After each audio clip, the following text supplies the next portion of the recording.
Bismillahirrahmanirrahim. Di dalam kitab Silsilah Al-Ahadits As-Sahihah yang dikarang oleh Muhammad Nasiruddin Al-Albani pada jilid 2 mujallad Ats-Tsani, di jilid 2 mujallad Ats-Tsani yang diterbitkan oleh Maktabah Al-Ma'arif Ar-Riyadh, diterbitkan di Riyadh, Arab Saudi.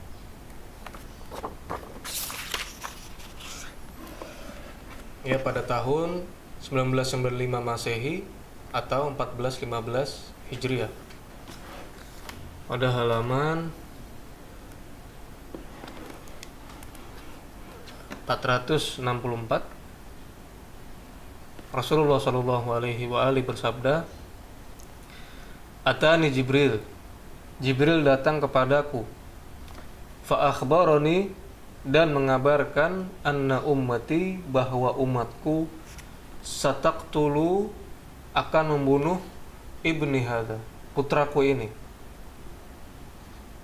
yakni Al-Husain." Yang dimaksud putra beliau adalah Al-Husain. Fakultu, Nabi bertanya kepada Jibril, "Hadza, putraku ini?" Faqala, Jibril menjawab, "Na'am, benar."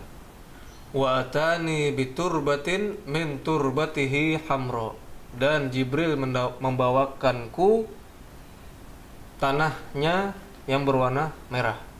Albani berkata, akhrajahu Hakim, Al-Hakim mengeluarkan hadis ini, wa anhu Al-Baihaqi fid Dalail, dan Al-Baihaqi juga meriwayatkannya dalam kitabnya yaitu Dalailun Nubuwah, ya, an Muhammad bin Mas'ab, ini diriwayatkan dari Muhammad bin Mas'ab dari fulan sampai kepada Ummul Fadl bintil Haris, ya, annaha dakhalat, bahwasanya Ummul Fadl bintil Haris ini datang mengunjungi Rasulullah sallallahu alaihi wasallam.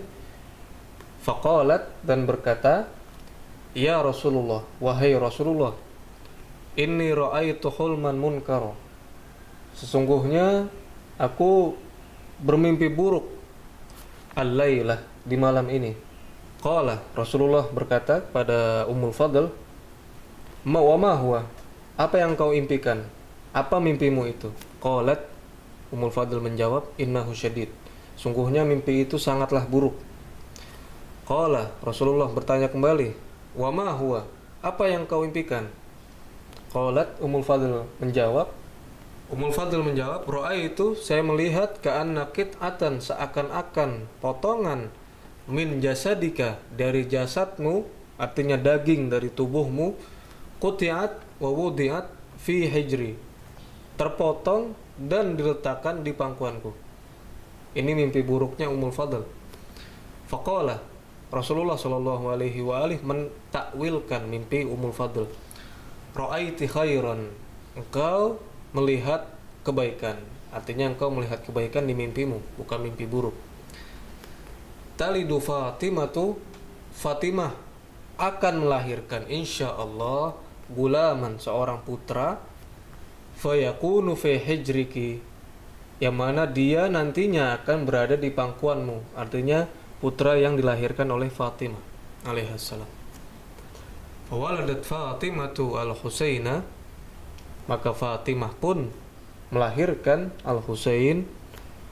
Fakana fi hijri, dan dia di pangkuanku, artinya Al-Husain yang masih bayi. Kama qala Rasulullah sallallahu alaihi wasallam, seperti yang dikatakan atau disabdakan oleh Rasulullah sallallahu alaihi wasallam. Fadakhaltu yauman ila Rasulillah, setelah itu aku mendatangi Rasulullah sallallahu alaihi wasallam, dan fawada'tuhu, dan meletakkan Al-Husain yang masih bayi, fi hijrihi, di pangkuan beliau sallallahu alaihi wasallam. Tsumma hanat minni iltifatah, fa idza aina Rasulillah sallallahu alaihi wasallam tahriqan minad dumu. Kemudian beliau mendekatiku, seraya kedua mata beliau mengucurkan air mata. Tahriqan bukan hanya sekedar menangis, tapi menangis terseduh-seduh, terisak-isak. Qalat, Ummu Fadl bertanya, "Ya Nabi Allah, wahai Nabi Allah, bi abi anta wa ummi, malaka, apa yang terjadi denganmu? Kemudian Nabi fadzakarahu, kemudian Nabi bersabda, hadis yang sebelumnya ya, wa atani, bahwasanya Jibril datang kepada beliau dan mengabarkan bahwasanya umat beliau akan membunuh putra beliau tersebut, yaitu maksudnya adalah Al-Husain dan seterusnya seperti yang setelah dibacakan tadi. Waqala, maksudnya waqala di sini adalah Al-Hakim mengomentari hadis ini, hadis yang dari Ummul Fadl ini, sahihun, hadis ini sahih ala syarti sahihain, sesuai syarat Bukhari dan Muslim.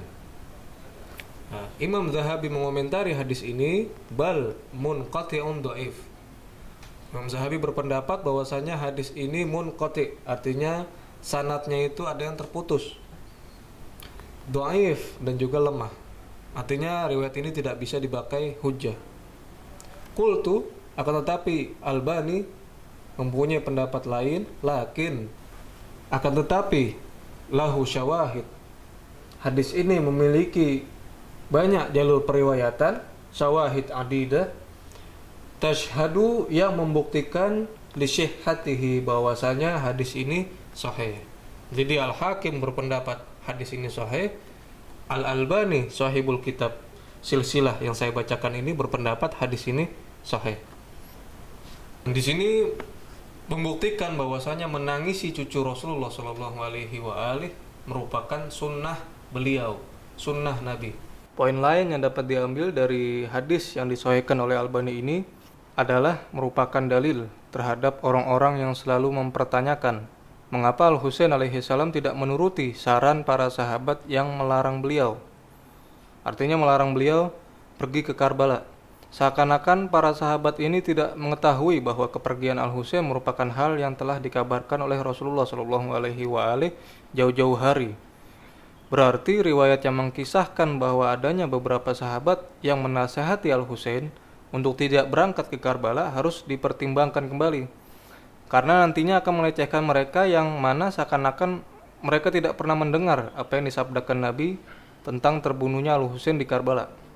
Dan yang lebih berbahaya lagi, jikalau Al-Husain alaihi salam tidak pergi ke Karbala, maka hal ini menjadikan sabda Nabi Shallallahu Alaihi Wasallam tidak terbukti kebenarannya. Dan hal ini mustahil terjadi. Wassallallahu ala sayyidina Muhammad wa ala alihi at-thayyibin at-tahirin walhamdulillahi rabbil alamin.